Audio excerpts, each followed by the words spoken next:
NSA Ajit Doval का नाम तो आप सभी ने सुना होगा। एनएसए अजीत डोभाल की कहानी हर किसी को प्रेरणा देती है। शनिवार को उन्होंने दिल्ली में पहले नेताजी सुभाष चंद्र बोस स्मृति व्याख्यान में भाषण दिया। नेताजी को याद करते हुए डोभाल ने अपने उद्बोधन में जो कुछ भी कहा उसे सुनने के बाद आपका भी जोश हाई हो जाएगा। तो चलिए जरा आप भी सुनिए एनएसए अजीत डोभाल का जोश हाई करने वाला यह पूरा lecture.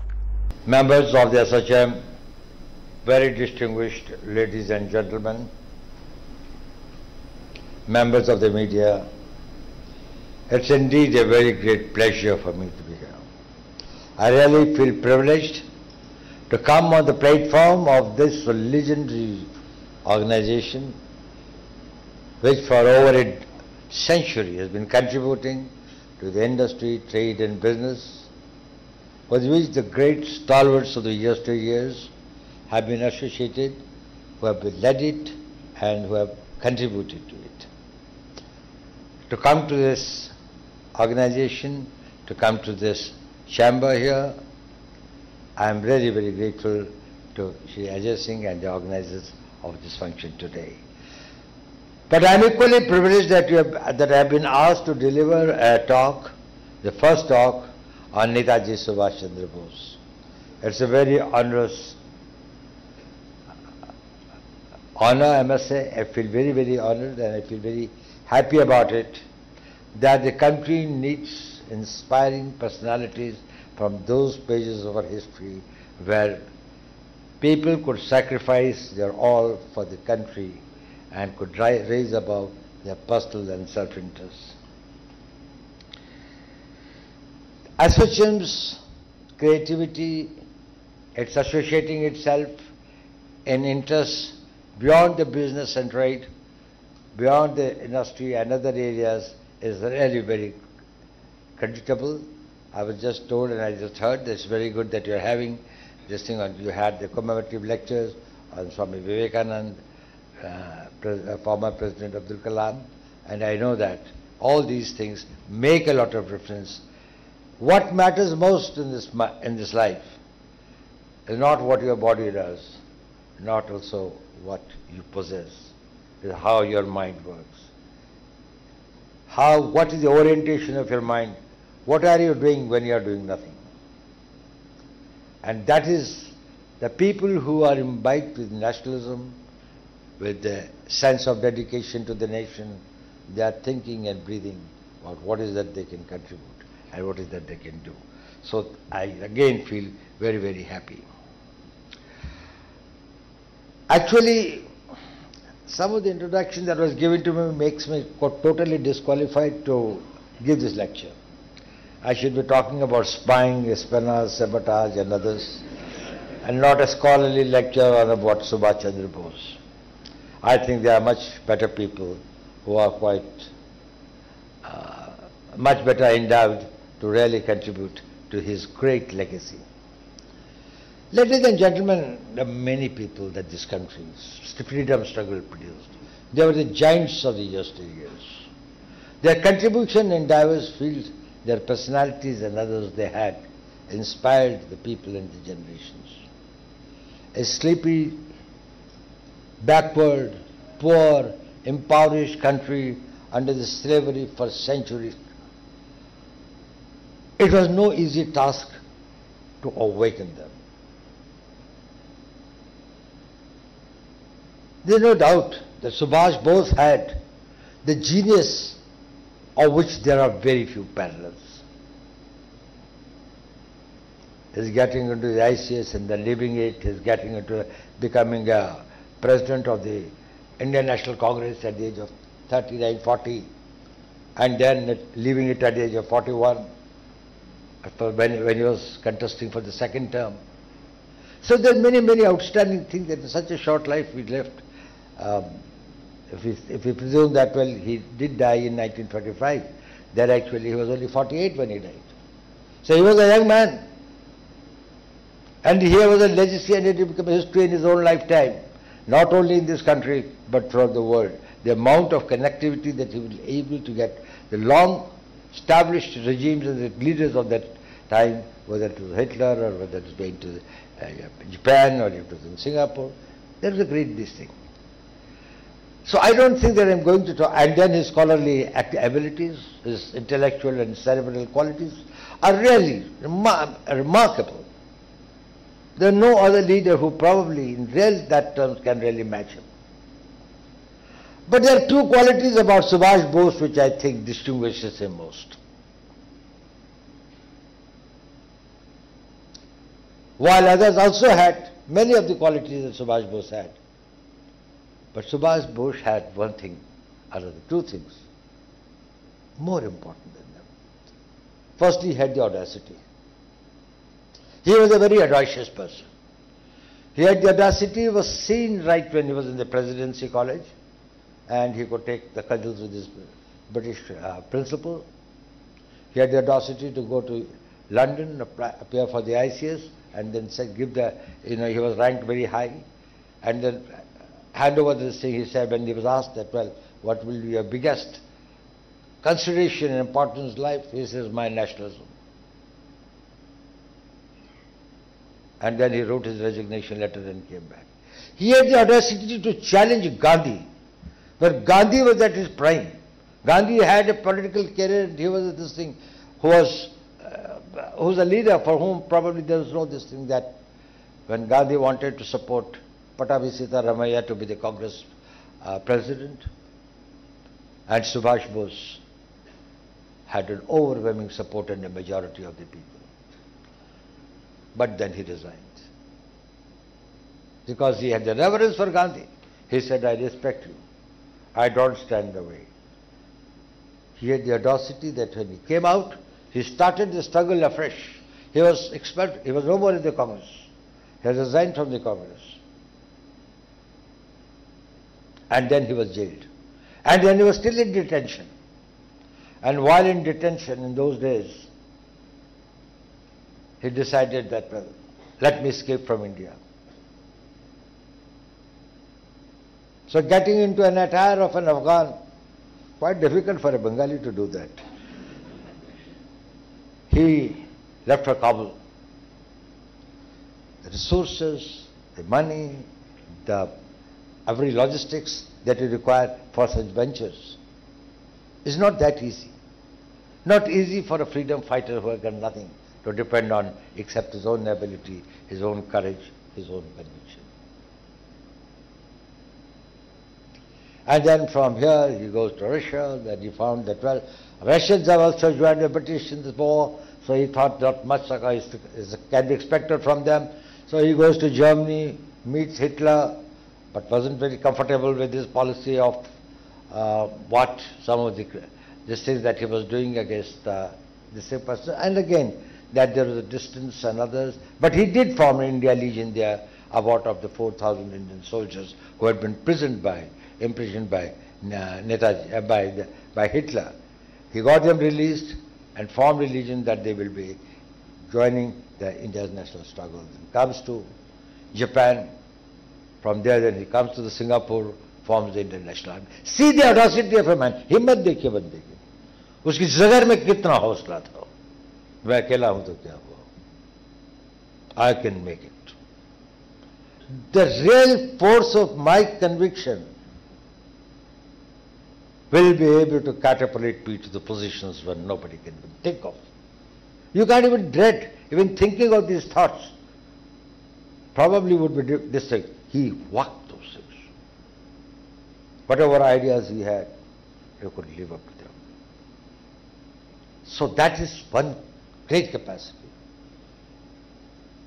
I'm not telling it's good or bad, but I'm telling in the Indian history there are very few parallels, or in the global history, where the people have displayed that amount of an audacity, of sailing against the current. And not an easy current, it was the current of the great mighty British Empire. And who was with him? No money, no resources. He had to build everything from his own district. Even the party that he had, and it served well for so many years, had made him to resign. He reached to its head and abandoned it. He said that I will, basically the differences had started with the establishment in Congress. Netaji said, I will not compromise for anything less than full independence and freedom. People in 1928 and others started talking about dominant status. People about the states having the elections, that you are given some delegated powers and others to the people of India. He said it will be total. I want this to free this country not only from the political subjugation, but their political, social, economic, cultural mindset of the people have got to be changed. They should feel like free birds in the sky. Which Gandhiji thought in his wisdom, and maybe it is that, probably that was very impractical, it cannot be done. He felt and he thought that, well, we can do it. And when the Second World War started, he started up, an opportunity has come. And he saw in that opportunity that Britishers were fighting the war using the Indian soldiers, 25 lakh of them.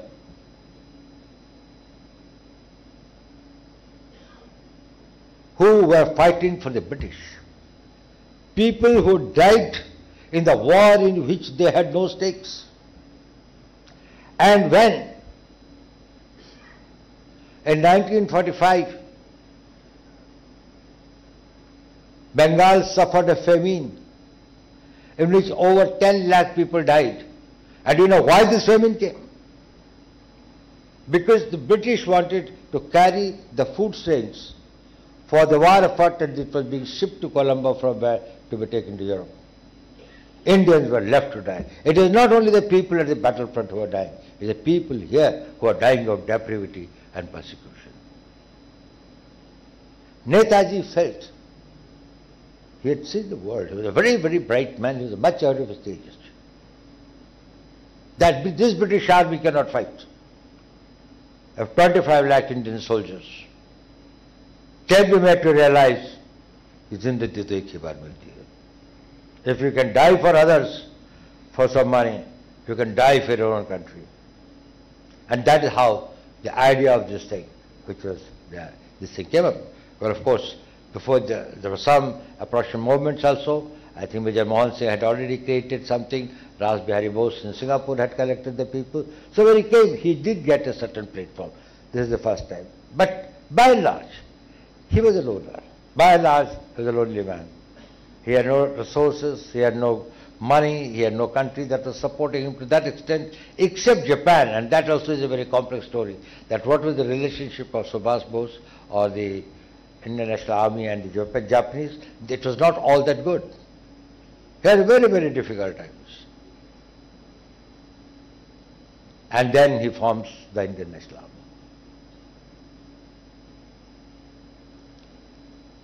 He left his house on 26th of January, and when he came in 1941, and when he formed the Indian National Congress, when he formed the Indian National Army, they were the soldiers who had been imprisoned by the Japanese after they were able to take Singapore and also parts of Malaya. So he mobilized them and formed the Indian National Army.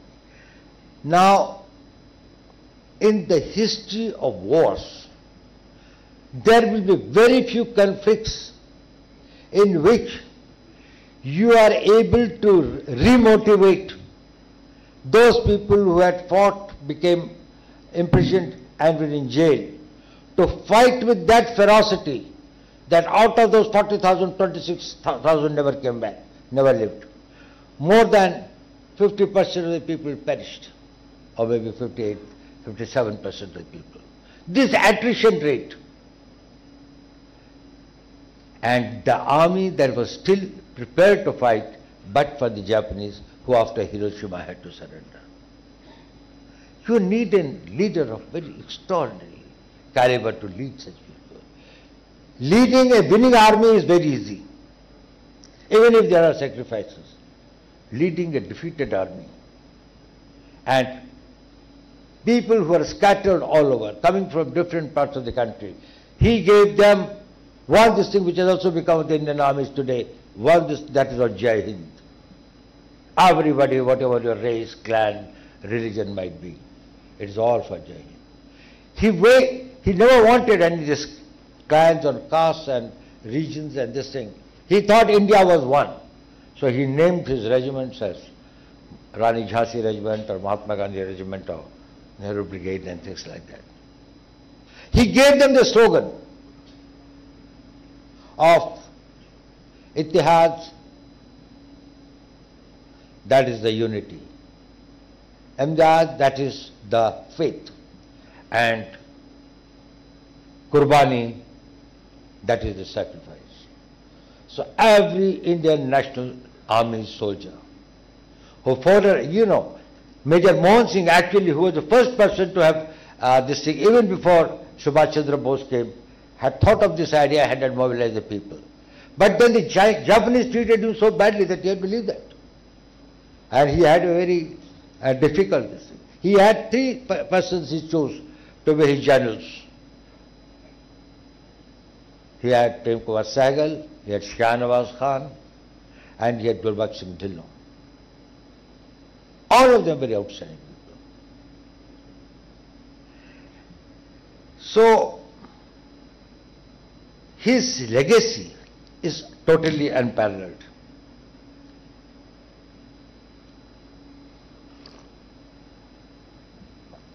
But his second quality was his tenacity.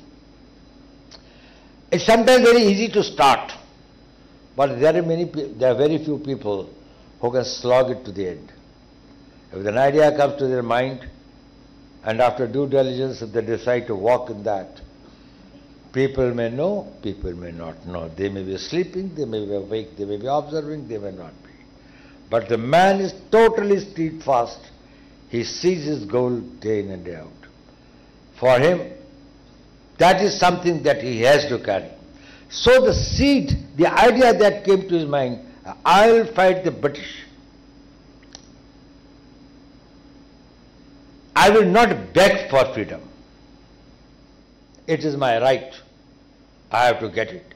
And if I beg for it, it will be conditional, it will have something. India would not have been partitioned if Subhash Bose was there. Jinnah said, I can accept only one leader.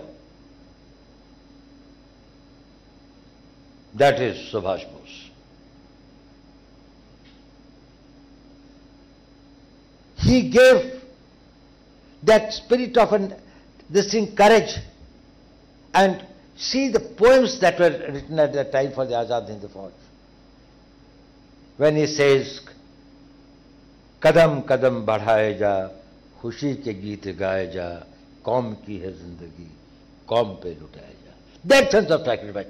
The life after all is you're not tomorrow, but is for a purpose. And if you have got that purpose as high and as lofty, to die for your motherland, what can be the bigger ideal? And all were together in that, whether it was Hindus or Muslims or Sikhs or any community or any this thing, it was totally indistinguishable. His leadership was of a different style.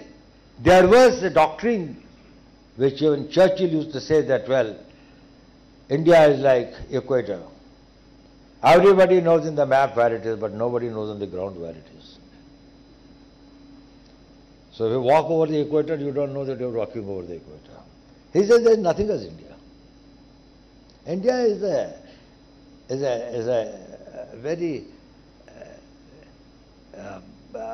ill-defined, it's a concept. There are states, and there are communities, and there are religions, and there are ethnicities and others, and that we call it as an Indian. He said, no, India was a reality. India is a reality, and India will be a reality. It is with this mindset that he traveled his 48 years old journey, lived with that, and what a wonderful journey it was. But a question often comes to the mind. In life, whether your efforts matter or results matter, Nobody can doubt about the great effort. So Gandhiji was a great admirer of him. But sometimes people judge you only by the results that you produce. You give your best efforts, but you are not that lucky. Luck was not on your side. But was this entire effort of Subhash Bose a failure? Was all his romantic ideas about patriotism, about his great hope and faith and dreams of a great India, were they all something which was only a poet's fantasy, which led to nothing? I'll tell you one thing. In 1956, you must be knowing, because I'll remind you, Clement Attlee was the Prime Minister of UK when the India's Independence Act was signed. He is the one who had pleaded that let us give freedom to India. In 1956, his term was over in 1951, and after that he came on a visit to meet his friends. He came to India, stayed at Raj Bhavan in Calcutta. And I forget his name, Justice, there was a governor there. I think I've written his name somewhere, but anyway, I don't recall it now, who was to the governor. So after the dinner talk, the governor asked him, who knew very well, because he had studied in England first, he said, Clement, you tell me one thing. Gandhi had given up the Bharat Chodo Andolan in 1942 and joined the British in their war effort. So that pressure had gone. You had won the war. So you were the winning and the victorious power. There was no immediate pressure in India for you to vacate. Why did you decide to quit India, the jewel in the crown? And that too you wanted to leave it overnight. He said, no, we have got a deadline after which we have got to quit, we cannot stay here. You had fought so long and so this thing for 200 years to keep this country enslaved. What happened? And you know, this is written now, a lot of history books which are this thing and others, it has been now very profusely this thing about that conversation. Even the governor wrote it in his this thing and then came in the newspapers, but people forgot it. That's what I say. History has been very unkind to Netaji. They have not done him justice. So Clement Attlee said, you know, it was Netaji Bose. We knew we cannot face him.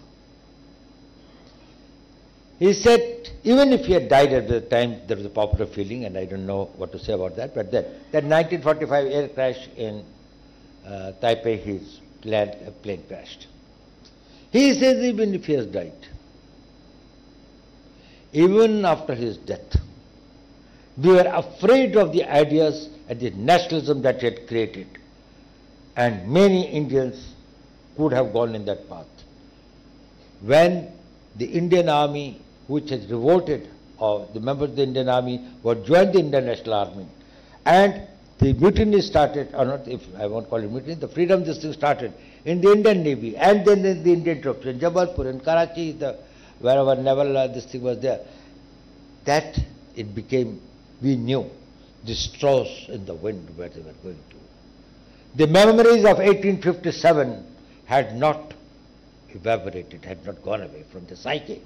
In their memory track even today, what they think was a great decision. He said, today, we have got 25 lakh armed, trained Indian soldiers. If they get imbibed with the same spirit of 1857, no Britishers will be left alive here. And this is what Bose had done. So we had to leave this thing. Then I think the governor asked him, but then what about Gandhi? And he said, no, that doesn't matter. Now this is what he has recorded in his thing. He said, well, at that time he did not matter. It was Bose that we gave independence for.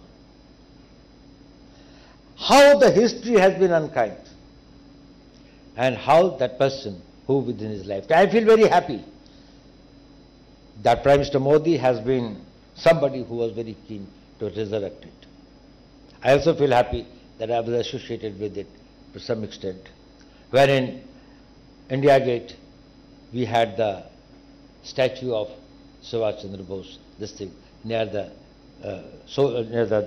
war memorial of the Indian Army. That he is the one who is leading it. And behind that is something, all the names of the Indian soldiers who have died in post-independence period. The old India Gate is the people who died for British. They are the one who died for India. The war mark. The Ross Island in Andaman and Nicobar, in the house where Netaji had this thing, has been renamed as Subhash Bose Deep. The 21 islands have been named in Andaman Nicobar on the names of those people who martyred themselves from the Indian Defence Forces. So the museum has been created in the Red Fort for this thing, because his call to Delhi Chalo was that I want to fly the tricolor, I want to fly the tricolor on the Red Fort. And so many other things have been done, and this is what you are doing today, is a part of it. It's a part of the larger exercise that you are doing to create a new psyche in this country.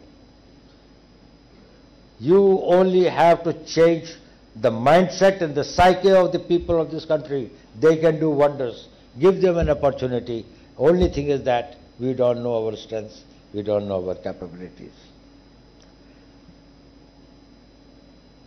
The political philosophy, the vision, social thinking of Netaji was far beyond his time. He believed in a very strong India. Say, had he succeeded, what would he have done? He said, my first priority will be to give India a very, very strong war machine. Make India impregnable.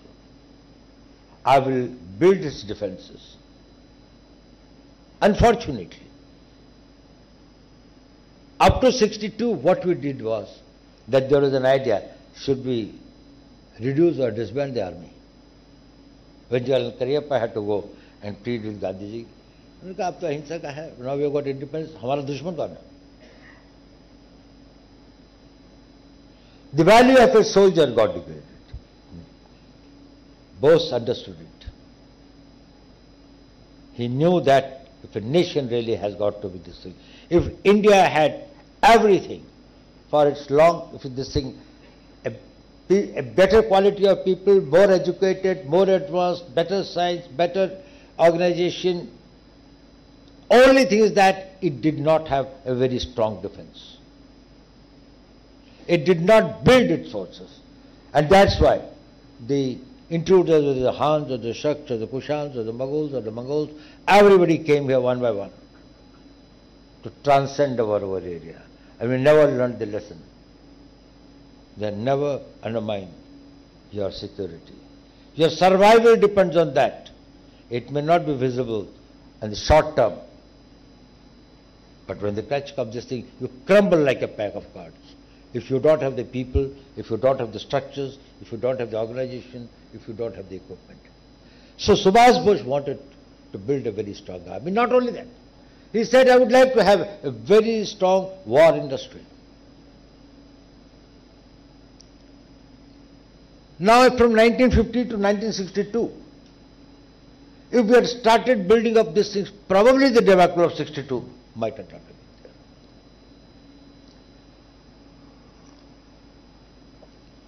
We were short of equipment, we were short of soldiers, we were short of accessibility to the areas that we had to defend, And we didn't have probably even the proper plans. Anyway, I don't want to go into that because they are the issues which are not supposed to be spoken me about in this thing. But the fact is this, we lost a war for which, because we were not prepared for it. And if a nation is not prepared for a war, if you are not prepared to fight and defend yourself, don't blame the enemy, blame yourself. Only a weak man is the victim. Strong. Nobody does it. Because deterrence is my strength. If I am powerful, if I am strong, there is sufficient deterrence for my enemies to see that I become inviolable. There is some, I won't say controversy, but there is some thought that whether Subhash Bose was a leftist, whether he believed a very, very strong economic this thing of India. He said that I would like, my first priority will be that after the political freedom, we want the economic freedom. We want to become economically strong. But he supported this process of planning. He supported the process of, if I may say, the state sector, the others at that time. Now the context is not known. The context of that period was that everything which was associated with the capitalism at that point of time was intermixed with colonialism. East India Company did not come here as a this thing, it came here as a colonial company. And it was responsible for that. Every private sector that was doing, if you wanted the labor for the tea plantations and this thing, you enslaved them and sent the derelicted neighbor to these different places. So it was an exploitative regime. It is much later that as India freed and the role of private capital and the role and their contribution as the patriots of this thing who probably in the most important way are contributing to this thing. So he was not something who was against the private sector. He also was something people feel that well probably he was another thing. He was a highly religious man. He was deeply distinguished by Vivekananda and Aurobindo. He always carried in this this uniform and other the book of Gita with him every time. The influence of his parents, the influence of Swami Vivekananda and Aurobindo and other this thing, and he had purely learned. He had read Vedas, he had read Upanishads, he had read this thing like that. He was a very, very erudite scholar. He was very secular in his outlook. Statecraft and organization and others, he wanted that nobody should be discriminated on the basis of their religion. But deep inside, he was a pious and devoted Hindu. He did not make too much of a public display of it. But if you go through his personal things and others, well, probably many people will tell you, I don't think that I'm supposed to do it. Anyway, so he was a person who had this thing. Had he been today, or had his legacy this thing, what would he be like India to do? India be like? Gentlemen, he had a great faith in the people of India. He had a great faith in their potential. And today, his priority would have been that if now having become the most populous nation of the world, if we can empower and make these 1.4 billion people, like what used to say the shattering ram or the panther on a sprout or something like that, etc.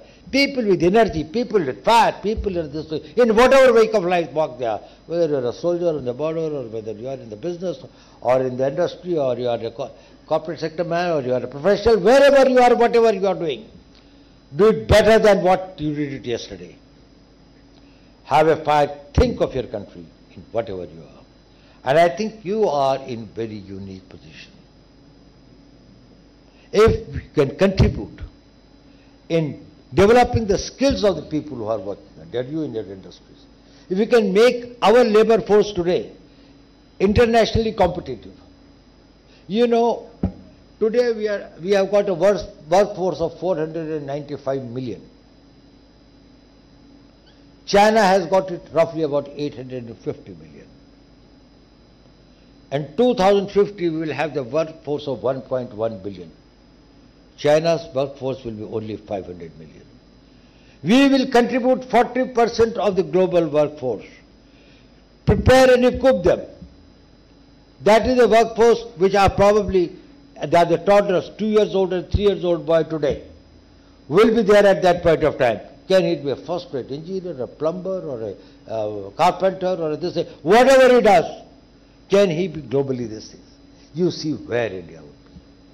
You do not know the contribution of those people who are semi-skilled or unskilled and who had gone from here and are working in the different parts of the world. Do you know how much they contribute? We have got a contribution of $100 billion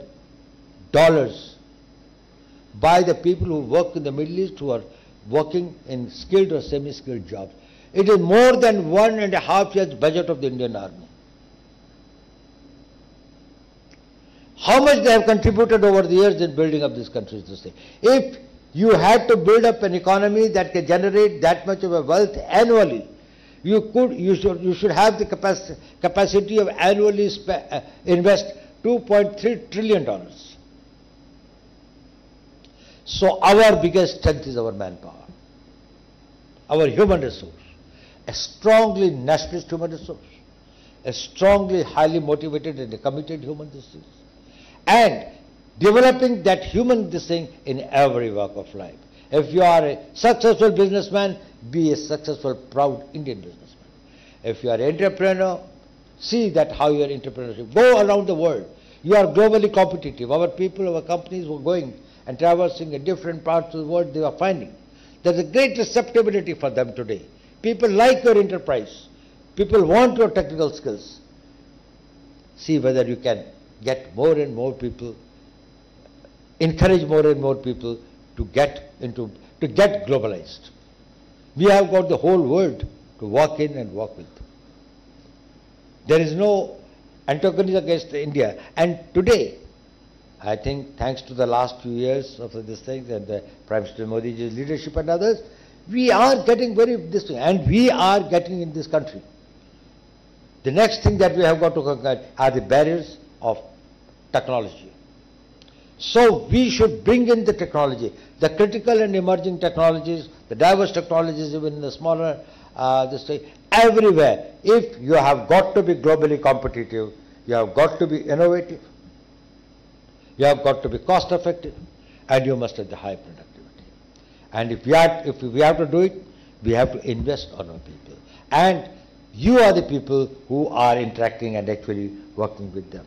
So if you want to make the legacy, the dream of Netaji come true, let us once again repose. He reposes faith on the people of India who are in a very miserable conditions but were still prepared to fight, and he could mobilize them to fight against them and bring the Indian troops from there to Myanmar, from there, and he conquered. Actually, he had his rule.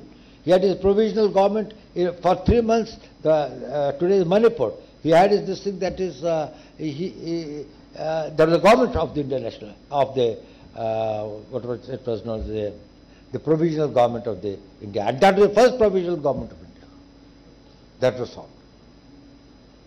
So if he could enliven, if he could turn these damn scripts into the great explosive these things, is it that something that we can do, our industry can do, our business can do, unite together, imbibe a spirit of nationalism and patriotism and everywhere that they go.